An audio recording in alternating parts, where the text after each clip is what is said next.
Nanatsu no Taizai é um dos animes de maior sucesso dos últimos tempos. Partindo de uma premissa medieval que envolve cavaleiros sagrados e demônios, o anime logo se destacou por possuir personagens poderosos e lutas extravagantes. Contudo, parte do sucesso de Nanatsu no Taizai se deve a uma velha tática usada nos animes shounen, a sexualização feminina. Por exemplo, logo no primeiro episódio do anime, quando Elizabeth chega à taverna de Meliodas, o líder dos 7 pecados capitais já começa a palpar os seios da princesa. Bem, esse ato acontece o tempo todo no anime. Meliodas vive apalpando os seios de Elizabeth, colocando a cabeça debaixo da saia dela, roubando sua calcinha. E tudo isso é tratado com maior naturalidade por Elizabeth e a maior parte do grupo, com a única exceção do porco falante Hawk. Com o decorrer da história, descobrimos que Meliodas e Elizabeth possuem uma história de amor que atravessa séculos, que o líder dos 7 pecados capitais é amaldiçoado a viver para sempre, enquanto sua amada Elizabeth morre sempre que se lembra das memórias de vidas passadas com Meliodas.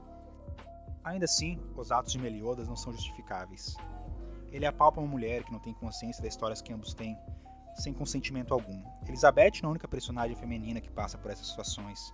A gigante Diane e outras personagens do anime sempre passam por combates ou situações que são destacados seus seios ou outras partes do corpo. E elas sempre acabam lutas numa posição sexual. Com todas essas mulheres se encontra uma ingenuidade extrema e a falta de intelecto. Nanatsu no Taizai possui uma gama de mulheres lindamente desenhadas, que na maioria dos casos só estão ali para serem utilizadas como um atrativo ao público masculino. As personagens femininas servem, aqui, apenas para serem olhadas. Não passam de objetos para agradar e serem vistas pelo público masculino. Não é à toa que as personagens femininas produzidas para serem olhadas de Nanatsu no Taizai e tantos outros animes possuem essa falta de intelecto.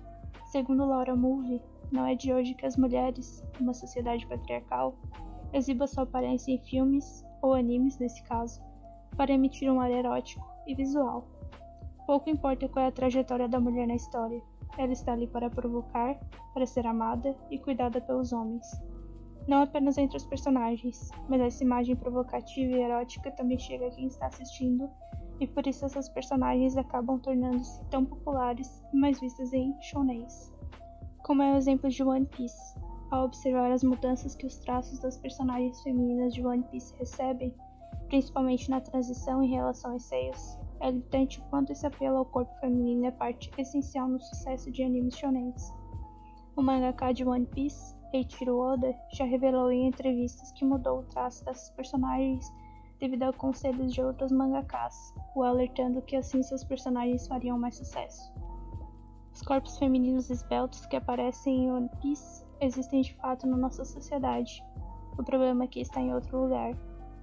No começo de One Piece, Nami aparece como uma mulher de 18 anos de idade, com um corpo já formado, um corpo normal, magra, com seios pequenos, até que de repente ela aparece com seios enormes, do nada. Esse método apelativo nem era necessário. Aqui, ainda temos o diferencial de que a personagem feminina tem sim uma história e é importante para a trama.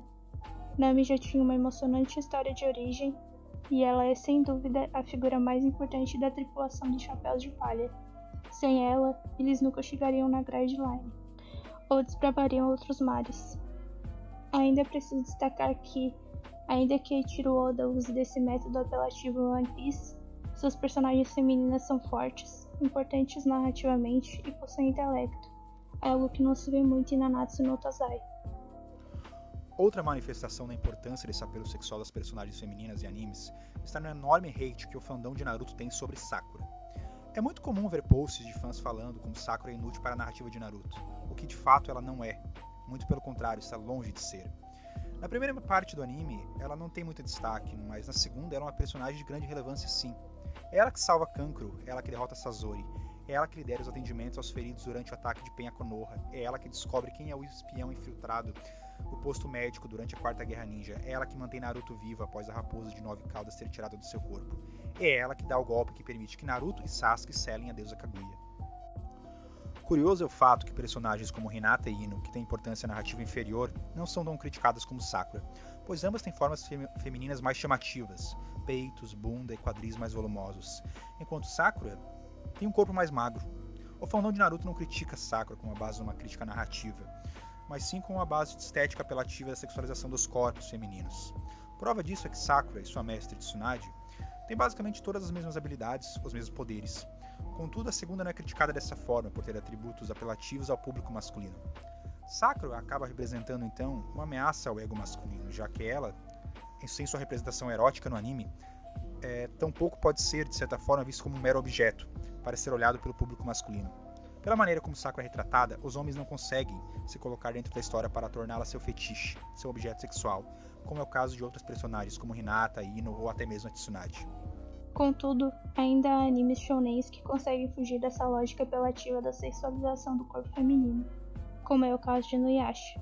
As personagens femininas em Inuyasha estão sempre envolvidas em batalhas e, diferente de outros animes, não são sexualizadas nesses momentos. Por exemplo, a exterminadora de yokai Sango sempre luta com roupas que cobrem e protegem seu corpo todo. Kikyo sempre está de kimono. Kagome, por mais que use o clássico uniforme escolar japonês, também não é sexualizada. A saia dela nem chega a levantar durante as batalhas, como ocorre em uma série de outros animes. Há ainda em Inuyasha o monge Miroku, que tem o costume de passar as mãos nas mulheres.